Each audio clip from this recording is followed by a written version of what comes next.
C'est dans la montagne noire audoise, aux confins du Tarn, que l'on trouve la plus forte concentration d'éoliennes, avec plus de 100 machines en fonctionnement sur les crêtes. Ces monstres d'acier transforment la montagne en zone industrielle.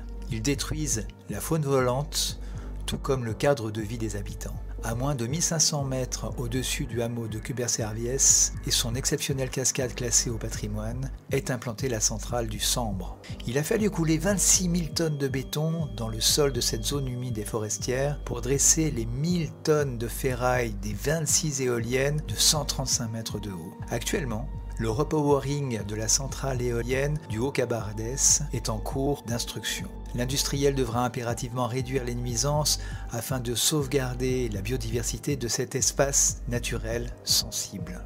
Les naturalistes sont particulièrement inquiets quant à la préservation du domaine vital de l'aigle royal et des colonies de chiroptères du gouffre géant tout proche de Cabrespine. L'association Vent Mauvais demande l'arrêt de toute construction éolienne nouvelle sous couvert de densification ou d'extension de parcs existants. Plus une seule éolienne afin de remettre la montagne noire en lumière.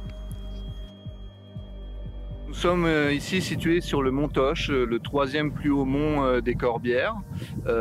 Et donc avec le parc éolien, les parcs éoliens Tuchan 1, 2, 3, qui font partie des plus anciens parcs éoliens de France, installés en 2000. Ces éoliennes trônent à 900 mètres d'altitude, donc sont visibles surtout de nuit par le clignotement à des dizaines et des dizaines de kilomètres à la ronde.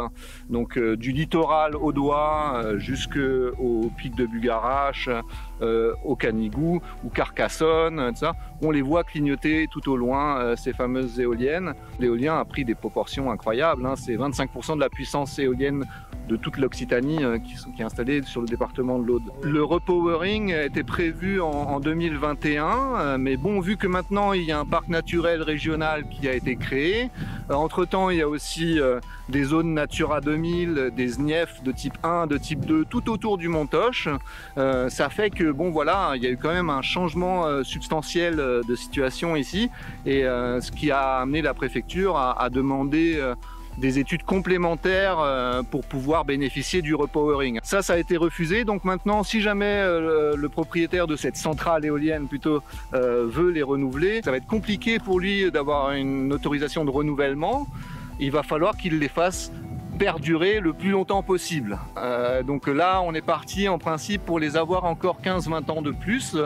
En ce qui concerne la population locale, nous avons le collectif citoyen Corbières Vivantes qui a mené la lutte contre le projet éolien des Hautes-Corbières, une lutte victorieuse, hein, il faut le rappeler. Donc ces éoliennes ne verront pas le jour dans les Hautes-Corbières. Cependant on a déjà ce parc existant.